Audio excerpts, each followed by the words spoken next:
We're going to be looking at a 1980 Kawasaki KE 175. This is an Enduro motorcycle and had lights and blinkers, stuff like that when it came from the factory. At this time, we don't have either of those on there. It was used as an off-road bike, but I wanted to go through and show you a couple things we did like and didn't like about this motorcycle, as well as service this machine. And I want to go through that process with you. So right hand side here, we've got your clutch cover. We've got a sight glass down here. You can see the oil is fairly low in this window here, so we need to get that added up to where it needs to be.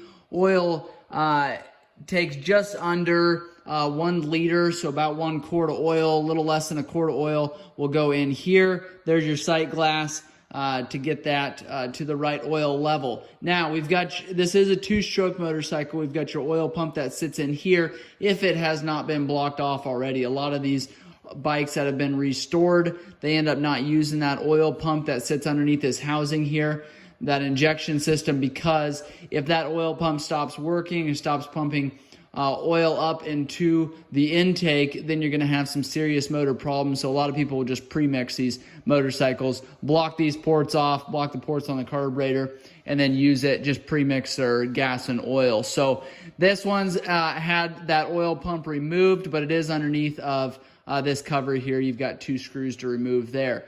The right hand side, you've got your fuel shut off here, your fuel petcock. You've got on reserve is in the up position, so if your knob is pointing up, that's going to be reserve, and down is going to be on. So you've got 3 positions there. You've got your ignition coil. The actual coil pack sits up here on the frame, but you've got your cap that sits right down and a spark plug right on top of your cylinder there.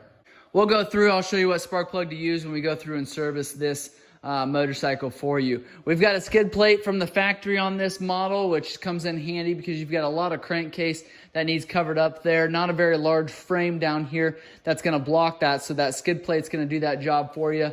If you're hitting some jumps or doing some trail riding, this is going to protect your motor. Also, if you're going down a dirt road, this bike goes fast enough to where rocks and debris can be kicked up from that front wheel and can hit this crankcase and can do some serious damage. You want to make sure you've got a bottom skid plate on there.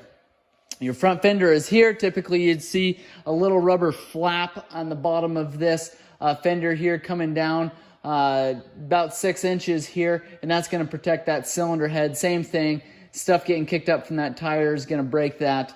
Could potentially break that cylinder head there, some of those fins, or at least damage it. So just keeps the mud and debris off of that engine and off of this exhaust pipe a little bit more. Some of that stuff will just drop off of there. We've got a 21-inch front tire on this motorcycle, and this takes a 3.25 by 21 tire on the front, and you can do a little bit bigger, a little bit smaller as far as dimensions goes, but it has to be a 21-inch tire to fit this 21-inch rim. We've got your fork, your dust seal covers up here. You want to inspect those periodically, make sure they're in good condition. If you see oil residue like this here, it is showing you that you've got leaky fork seals, and you want to make sure you get those replaced so you don't have more damage than just the seals when it comes time to rebuild those shocks. On the left-hand side here in the front wheel, you've got your brake cable coming down into your brake caliper assembly or your drum brake assembly here. You've got a small adjustment here. You've got your brake arm right here that comes up, and that can be adjusted at this point here. You also have some adjustment at the hand lever. This is actually going to be on the right-hand side up by your twist throttle, is going to engage these front brakes. On the left-hand side of your engine here, it's got a plastic cover, and it's typically a black cover here. It's underneath of here is your stator and flywheel, and I'll show you when we're going through this motor how to remove that flywheel. It takes a special tool. Make sure you check out my channel for that specific video. Also show you how to test this charging system and get things functioning properly. We've got your shift lever here. This is a 5-speed, and it'll tell you that right on the front sprocket cover there. It'll give you your shift pattern there, 1 down, then you've got neutral, and then 2 through 5 is up. So typically you'd have a kickstand on this model on the left-hand side. You do have your battery here that sits in there. There'll be a band that goes over top of here, and you should have some side covers that go over top of here. On the left-hand side, you've got your choke lever on your carburetor. Again, I'll show you how to go through and rebuild and clean that carburetor. On the left-hand side, you've got your idle adjust, and that's just a turn screw.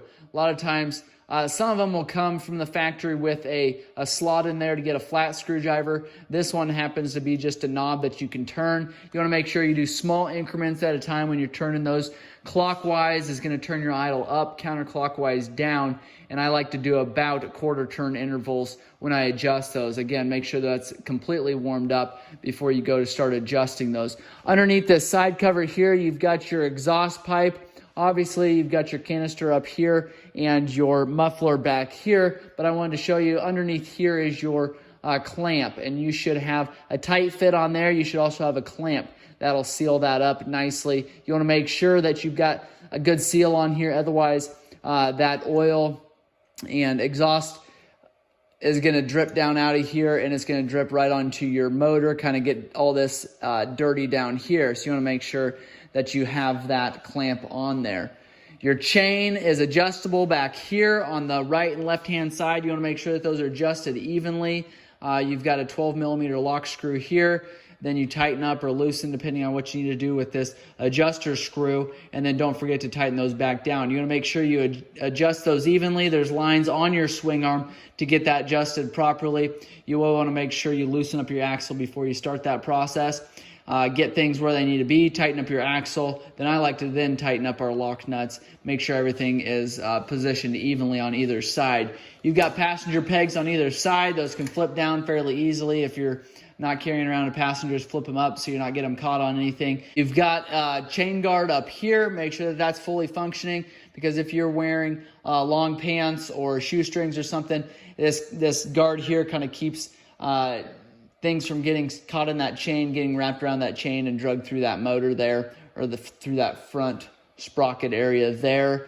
You also have a guide and a guard down in the bottom here. This model has an 18-inch rear tire. Again, you can do a little bit of a different size. This one's got 100 by 100 by 18 on the rear tire. That can be changed slightly, but you do have to make sure that you get an 18-inch tire when you've got 18-inch rims. Got your exhaust muffler here. You can replace the baffle separately on this model, so if you've got one that's worn out, or you need to dismantle this muffler here to rebuild and repack this muffler, you can take the screws out, the one screw out here, pull that end cap off there, and get done what you need to get done.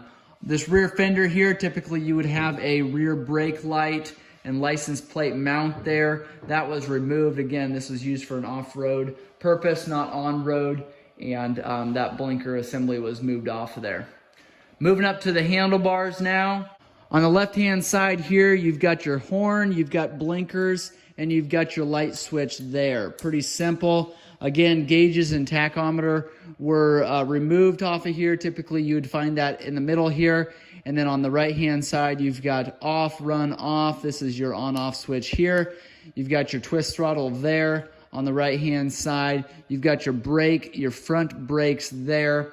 And again, that is adjustable right here. There's a knob that you can adjust those. A lot of times you'll see mirrors mounted up here. They're a 10mm studded mirror that'll go in here, and I have those available if you need those. Your headlight is going to typically be mounted up in this position here. A lot of times they'll come like that from the factory. This has got an aftermarket left clutch lever here. Typically you'd find these levers a little bit longer. This is a shorty here, but you do have some adjustment on this side. Make sure that your clutch is adjusted properly. The rear suspension on this motorcycle is fully adjustable. You've got about 6 different settings on that rear shock. Again, you want to make sure that those are adjusted evenly. You can see there, use a spanner wrench to adjust those, but you can see the different pegs there that those can be mounted. And again, make sure those are adjusted evenly. On the right-hand side, rear, you've got your rear brake caliper here, or your drum brakes, and you've got a rod going up to your right-hand brake pedal there. You can adjust that with this adjustable nut. Here, you want to make sure that it's within the usable range, and that'll be indicated here with a little knob on this brake arm here. So you want to make sure that that's adjusted properly.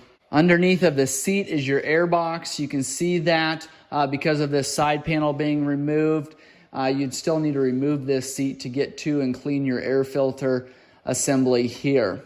All right, I've got the seat on this Kawasaki KE 175. I've had several people ask me how to remove the seat on this model. We've got the side cover off here. You don't actually have to remove that to remove the seat. What you do on either side, so this is the right-hand side, and then they've got the exact same one straight across on the left-hand side, but you actually take and simply pull this pin out, and that's going to allow that seat to pop up. You do the same on the other side, and that takes that pin out of that latch behind the seat there, and then you're able to remove the seat. So now the seat is off. Those pins just kind of set into these holes here, and that's how you remove that seat. Then you slide it back.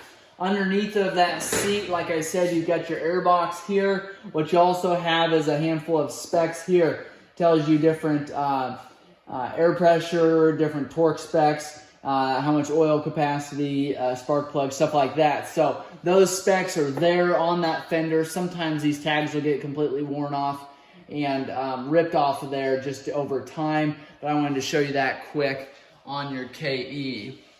So carburetor, you remove that by pulling this cap here, just unscrewing this aluminum cap on the top of the carburetor. Obviously this boot is going to be pulled up. What you're going to pull out is the slide and needle there. Again, I'm going to shoot another video on how to remove that carburetor, then to clean and go through and rebuild that. So make sure you check my channel for that. A couple more things here before I sign out. We've got an engine number here. This is going to be on the right-hand side of your motor.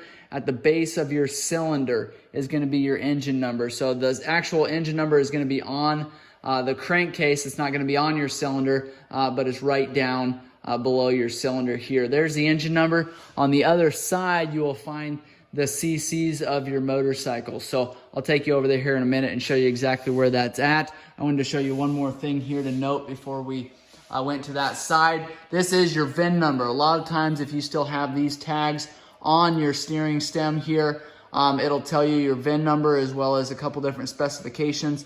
On this model, it'll also tell you the year that it was, the year and month that it was manufactured. So write that down, get that into a place where you know where it is when it comes time to sell this motorcycle or pass it on. You want to make sure you have that information written down. Typically, these VIN numbers will still be there, sometimes slightly worn because of the cables wearing on your stem there. But a lot of times those numbers, you can make those out and figure out what year it is based off of that. Going to the left-hand side of your motor there, we've got where it was made here. This one was made in Japan. And then right above that, you can see there's an area there that has what cc's your motorcycle is. This one here says 0.175. And a lot of times they'll say CM at the end of it. If you guys have questions or comments, make sure you leave those below. If this video has been helpful, make sure you hit that subscribe button. Please share with your friends and family this video. Anybody that can find this useful and helpful, and continue to check out what videos we've got coming. Again, I've got a handful of other videos on this make and model. Make sure you check those out. I appreciate you guys watching.